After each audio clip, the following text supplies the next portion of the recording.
Assalamualaikum warahmatullahi wabarakatuh. Perkenalkan, nama saya Santi Nurbayanti dengan NIM 22202100078, Prodi Pendidikan Agama Islam, semester 4C. Di sini saya akan mempresentasikan tugas mata kuliah Perencanaan Pengajaran PAI.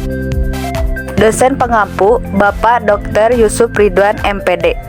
Materi yang akan saya bahas yaitu bab 4 tentang desain kompetensi dan tujuan pembelajaran. Langsung saja ke materi. Yang pertama, pendahuluan. Dalam proses pembelajaran terjadi interaksi antara peserta didik dengan pendidik. Oleh karena itu, pendidik dengan peserta didik dalam mengajarkan sesuatu haruslah baik. Dengan demikian, tercermin akan keberhasilan mendesain kompetensi dan tujuan pembelajaran. Yang kedua yaitu pembahasan. 1. Pengertian kompetensi. Kompetensi berasal dari kata confidence yang berarti kecakapan, kemampuan. Jika melihat dari pengertian tersebut, maka hal ini berarti erat kaitannya dengan pemilikan pengetahuan, kecakapan, atau keterampilan sebagai guru. Menurut Spencer, kompetensi terdiri dari 5 karakteristik, yaitu yang pertama, modifs. Modifs adalah sesuatu di mana seseorang secara konsisten berpikir sehingga ia melakukan tindakan. Spencer menambahkan bahwa modifs adalah drive direct and select behavior toward certain action or goal and away from other. Misalnya, seseorang yang memiliki motivasi berprestasi secara konsisten mengembangkan tujuan-tujuan yang memberi suatu tantangan pada dirinya sendiri dan bertanggung jawab penuh untuk mencapai tujuan tersebut serta mengharapkan semacam feedback untuk memperbaiki dirinya. Yang kedua yaitu traits. Traits adalah watak yang membuat orang untuk berperilaku atau bagaimana seseorang merespons suatu dengan cara tertentu. Sebagai contoh, seperti percaya diri, kontrol diri, ketabahan, atau daya tahan. Yang ketiga yaitu self-concept adalah sikap dan nilai-nilai yang dimiliki seseorang. Sikap dan nilai diukur melalui tes kepada responden untuk mengetahui nilai yang dimiliki seseorang dan apa yang menarik bagi seseorang untuk melakukan sesuatu. Yang keempat, knowledge adalah informasi yang dimiliki seseorang untuk bidang tertentu. Yang kelima yaitu skills adalah kemampuan untuk melaksanakan suatu tugas tertentu baik secara fisik maupun mental. Kompetensi guru dapat dibagi menjadi 3 bidang. Yang pertama, kompetensi kognitif. Yang kedua, kompetensi sikap atau afektif. Dan yang ketiga, kompetensi psikomotorik. Ada beberapa hal yang perlu dipersiapkan oleh seorang guru sebelum mengajar atau berinteraksi dengan para siswa. Yang pertama, penguasaan materi. Penguasaan materi bagi guru merupakan sesuatu yang sangat menentukan khususnya dalam proses belajar mengajar. Dan yang kedua yaitu persiapan mengajar. Persiapan mengajar merupakan salah satu bagian dari program pengajaran yang memuat satuan bahasan untuk disajikan dalam beberapa kali pertemuan. Yang ketiga, penguasaan media mengajar. Penguasaan terhadap media pengajaran merupakan suatu hal yang harus dimiliki oleh seorang guru. Yang keempat yaitu penguasaan metode mengajar.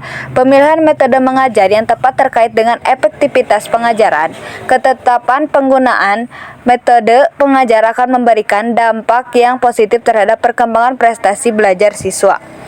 Yang kelima yaitu kemampuan mengevaluasi. Untuk mengetahui sejauh mana hasil usaha pengajaran sudah lazim dilakukan ulangan atau tes. Namun bagaimana prosedur evaluasi tersebut dilakukan menjadi bagian yang tak terpisahkan dari kemampuan seorang guru. Selanjutnya yaitu cara mendesain kompetensi.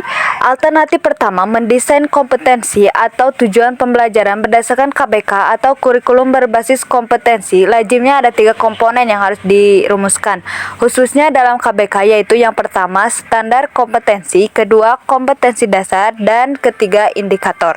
Selanjutnya yaitu arti tujuan pembelajaran. Merujuk pada tulisan Hamzah B. Uno, berikut ini dikemukakan beberapa pengertian yang dikemukakan oleh para ahli. Yang pertama, Robert F. Mager mengemukakan bahwa tujuan pembelajaran adalah perilaku yang hendak dicapai atau yang dapat dikerjakan oleh siswa pada kondisi dan tingkat kompetensi tertentu. Selanjutnya itu Akem dan David E. Kapel menyebutkan bahwa tujuan pembelajaran suatu pernyataan yang spesifik yang dinyatakan dalam perilaku atau penampilan yang diwujudkan dalam bentuk tulisan untuk menggambarkan hasil belajar yang diharapkan. Selanjutnya yaitu Henry Ellington menyebutkan bahwa tujuan pembelajaran adalah pernyataan yang diharapkan dapat dicapai sebagai hasil belajar. Sementara itu, Umar Hamaik menyebutkan bahwa tujuan pembelajaran adalah suatu deskripsi mengenai tingkah laku yang diharapkan tercapai oleh siswa serta berlangsung pembelajaran. Selanjutnya yaitu taksonomi tujuan pembelajaran. Taksonomi tujuan pembelajaran merupakan suatu kategorisasi tujuan pembelajaran yang umumnya digunakan sebagai dasar untuk merumuskan tujuan kurikulum dan tujuan pembelajaran. Untuk dapat menentukan tujuan pembelajaran yang diharapkan, pemahaman taksonomi tujuan atau hasil belajar menjadi sangat penting bagi seorang guru. Dengan pemahaman ini, guru akan dapat menentukan dengan lebih jelas dan tegas apakah tujuan instruksional pengajaran yang diasuhnya lebih bersifat kognitif dan mengacu kepada tingkat intelektual tertentu atau lebih bersifat afektif atau psikomotorik. Yang terakhir yaitu kesimpulan. Desain pembelajaran adalah praktek penyusunan media teknologi komunikasi dari isi untuk membentuk agar dapat terjadi transfer pengetahuan secara efektif antara guru dan peserta didik yang meliputi penentuan status awal dari pemahaman peserta didik, perumusan tujuan pembelajaran dan merancangnya. Kompetensi adalah kemampuan siswa atau mahasiswa untuk mengerjakan sesuatu dengan baik sebagai hasil dari proses pembelajaran atau pendidikan yang diikutinya. Itu saja materi yang dapat saya sampaikan. Mohon maaf atas segala kekurangannya. Billahi taufiq wal hidayah. Wassalamualaikum warahmatullahi wabarakatuh.